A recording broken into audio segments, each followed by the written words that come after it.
I think, look, to be on LinkedIn, law by tradition, I would say, and lawyers customary are very reserved in nature, and I'm no exception. And it was, I think, in 2018 when a few of my associates nudged me to be on social media, and I asked them, look, why do you want me to push to, why do you want me to push to be, be on social media? I am not on Facebook, Instagram. I was hardly available. And then they said, at least open your LinkedIn profile because that is something professional. And then I requested them, please open my LinkedIn profile, and that's how it started for me. My chamber colleagues, made my LinkedIn profile. Then they handed me the password, and then obviously over the years that I've been active on LinkedIn, it's been 2.5 years to be precise because we are in 2021 now. I have steadily, I would say, treaded my journey on this social media platform because I find it to be one. It's a professional platform where I can voice my opinions. I also believe that as lawyers, because I do not have a website because I do respect the Advocates Act. We cannot solicit work. Many a times you would say I'm not even advertising, the cases that I'm working because I think that's ethically, incorrect. Yes, sometimes I may share stories and anecdotes, from a life journey or from what I witnessed in the court, but it's never for self-promotion. The idea is, my mom was a teacher, and what I've learned from a teaching background is, when you yourself want to be a teacher, you have to be a student as well. It's a two-way process. So you have to be ready for not only to teach, but also to learn, and that's how the education process ideally should be. And that's my mandate on being on social media. It's no different. And I think every day I try to at least put one post. That's a task in itself because besides regular court work and my client meetings and my other personal and professional commitments being there, I quite I feel very duty bound to my audience today, who have been very very engaging with me, not just through their comments but also through the messages that they have sent over the years, and the messages that I keep receiving on a day-to-day basis. So there may be people who may not like or comment on my post, but they'll send me DMs, and very encouraging and very sweet DMs. And some of them I just take a screenshot and I save it, to keep egging me on to the work that I'm doing. And that's the simple idea, to reach out to people. Sometimes you don't realize, but I think words and as a commentator of a post or as a creator of a post, you have a reach, and sometimes you as an individual undermine your own reach. And when people start reaching out to you, when people start commenting or liking or texting you, you realize that you are making a difference in somebody's life.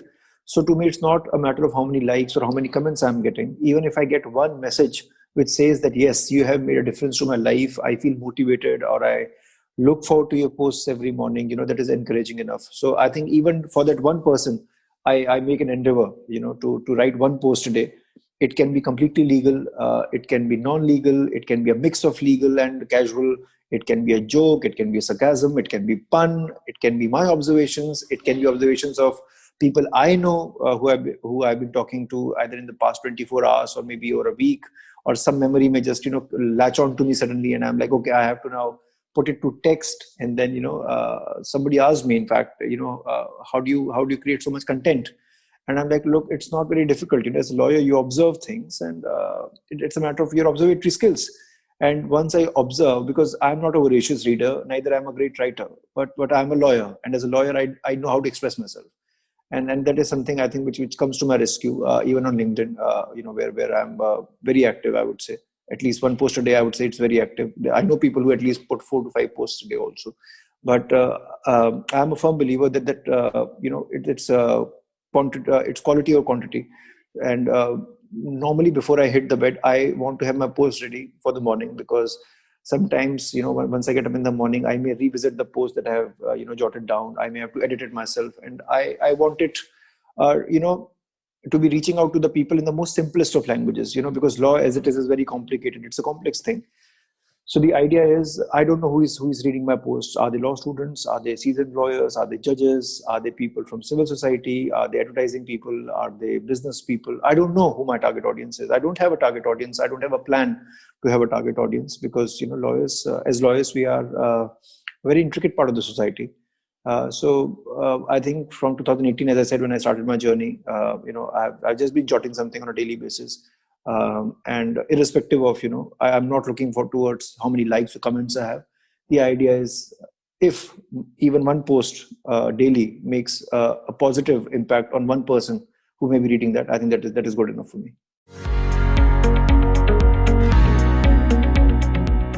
The first thing that people have to realize and understand is that every social media platform is different. So, for example, look, let me talk of let me not cage my answer to youngsters only, but let me say that you are on Snapchat or you're on Instagram or you're on Facebook, right? So you have to understand the type of content that platform needs to generate. So when I came to LinkedIn, I did not know what I should do with this app except of what I knew of LinkedIn. And I spoke to a few of my friends, lawyer friends who were on LinkedIn. What do you do and how do you go about this platform? Because I think it's one of the most tough platform to crack, personally speaking. Facebook, Instagram can go viral. You can generate number of likes and comments and people, and even Twitter. People tend to retweet and everything. But I think LinkedIn is a very unique platform in itself because it's very much like an office atmosphere. You go to an office, you have your share of thoughts. You have your work cut out for you. You have a very professional environment, but that does not mean that you have a dull moment in an office, right? So you are going to crack jokes with your peers. If you have a senior or a superior, you are going to take instructions from them. Sometimes you are going to pick their brain. So that is what LinkedIn is for me. It's an online office space. Where there are boundaries, you should not transgress. You must respect everybody's individuality, and you should be professional about it. And that comes easy to me being a lawyer because litigation is all about. I'll not say very serious because it's a fun profession, but we have our own mode of and our own code of conduct as lawyers. Lawyers are perceived to be a little more formal than other people. So I think LinkedIn that way gels very well. With me as a lawyer and as a platform. Um, to answer your question further, again, the first thing is uh, your content should never be about self promotion. I think that's where people go wrong. Most of the influencers, I would say, on any social media platform or people who are gaining traction are not talking about themselves. They are talking about people at large and how you can, as an individual, benefit the society or the people who are, following you or who are your connections on a particular platform. So it's not about you; it's more than you, and that is something that you need to realize. Because the moment you start singing your own ragas and saying, I'm the best that there is, you're going to have a downfall. So it's never about you because society works in sync, and to be in sync, you have to understand the other person.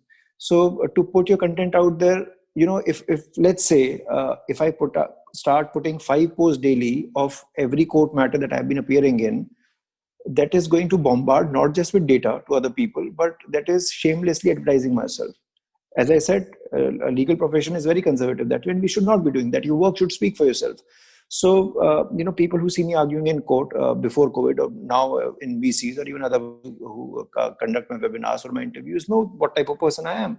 So I don't need to showcase it on LinkedIn. I don't need to create a hullabaloo. Look, I'm the best lawyer in town, or you have the best criminal lawyer available to you at fingertips. No, that's not how it should be. Your work and your goodwill is built on a day-to-day basis in practice, and that is how LinkedIn also works. Your one post may go viral. I see a lot of people putting a picture post saying that, okay, we are in this court, or I have just opened my office, and may get 50,000 likes. And the next post will not even generate 2 likes or 3 likes or 4 likes for that matter. And my batchmates have asked me, how do you go about it? How are you, creating so much content? I'm like, look, again, you have to be observant. And as a litigator, I meet so many people on a daily basis. If not meeting them, I'm talking to them on the phone. You may be watching a movie, you may be reading a book, you may be watching the news. You're gaining an insight, from every facet, and law governs everything in life. We have to realize that. And I think that makes the task of any lawyer easy to who's wanting to put a meaningful post out there. There are a lot many people that I follow who are not lawyers, who are from different walks of life. And I can tell you that, I find the post to be meaningful because they are not praising themselves or the work that they have done, but on the contrary, they are about how can we as a community benefit the society collectively. So I think the moment you have this thought in your mind, and you're clear about the agenda of societal good, then I think things will start happening your way.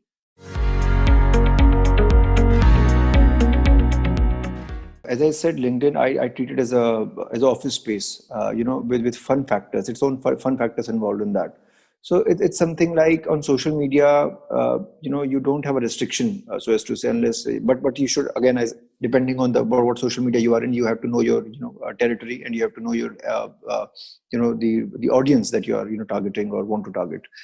For law students or for budding lawyers, I think it's a fantastic platform. It's growing phenomenally. People still undermine its result. I think the first thing that you need to do to be on any platform is, if you are not very sure of putting a content yourself, follow the people who are putting the good content or the right content, which resonates with you. That is very important.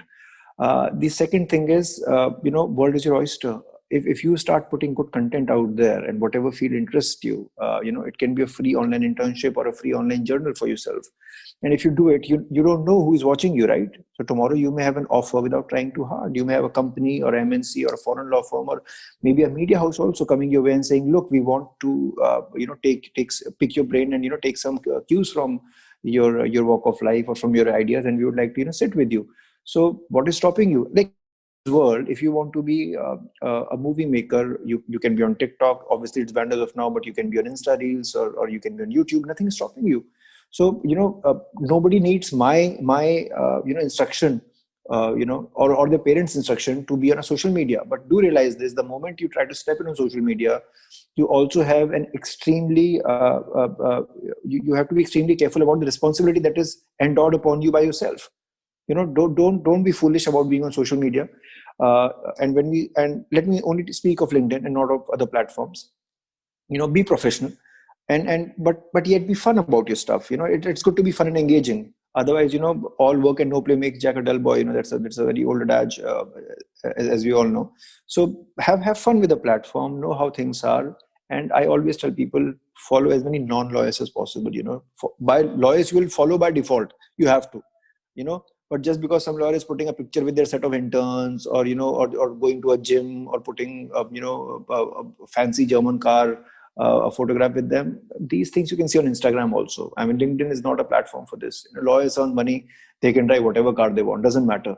You don't have to just garner a number of likes because of imagery can be related to Instagram. But when we're speaking of LinkedIn, look, put the right content there. It's a professional platform.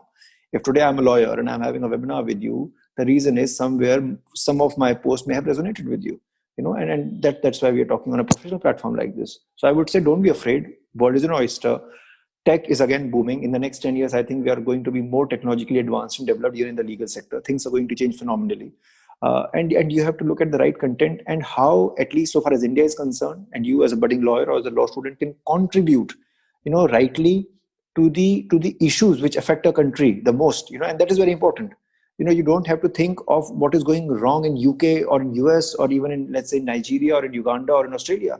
First focus in your own country, first focus within your district, within your city. And there are multiple legal issues that you can, raise or try to answer or create awareness about. And that's content right there.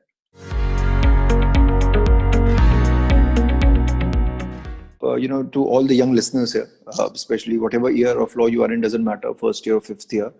Look, and I'm only restricting myself to LinkedIn here because, sometimes I keep getting a lot of DMs. Sometimes I'm bombarded by them, by people sending me the CVs directly. And, there is a very specific introduction column on my profile, which gives my office email ID for any person to reach out to me, either for internship or job or a general query, but people don't tend to read that because, again, and we all are competing with people who are on Reel or who are spending too much time on Snapchat or Instagram or Hike Messenger or even Tinder or Bumble or Hinge, right? So they treat LinkedIn to be the similar platform, which is wrong. So, if you are young, one, don't panic. I think that is very important because people tend to panic if their friends get an internship or, they are, let's say, connected with somebody. So there is a lot of herd mentality, which has always been there in the country. It's nothing new, but the thing is, this is a cycle which everybody has to undergo once in their lifetime, right? So like when I was in law school, it was new for me. Now the generation, which is coming now, it's new for them. The generation which has graduated, it was new for them and they were studying in law school. So it's a life cycle, we can't change it. But from my life experiences, I'll say, please don't panic. Enjoy the 5 years that you have. These years are not going to come back. See which teachers are good in your college that you can go and talk to, pick their brains, because they should be your first reference. I, as a lawyer, can only try to reach out to so many people, either through my seminars or webinars or talks whenever I get a chance.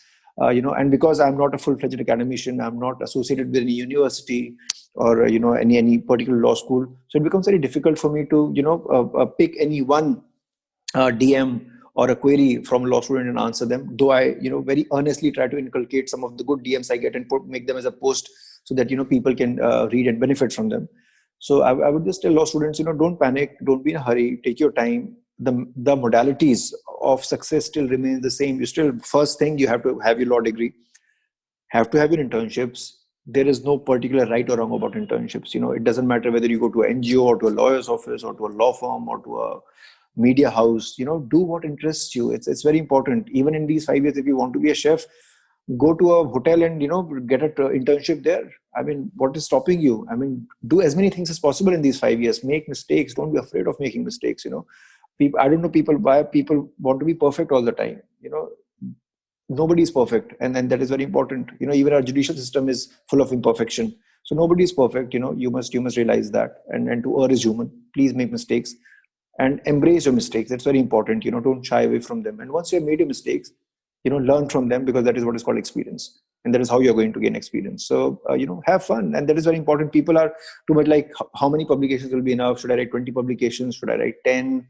How many internships should I do? I'm like, just about enough to make you happy, enough so that you aren't burned out, and enough so that you have time for yourself. And that's very important. People don't realize that once you do your LB, you are a young lawyer yourself. There is no coming back. If you embrace law for your life, you will be in a firm, you will be in a litigation chamber, and you will be toiling. I mean, there is no running away from that. So you'll be working at least 10-20 hours a day, if not less. So those things are staring at you, the writings on the wall, as we say. But till the time you don't hit the wall, have a fun ride.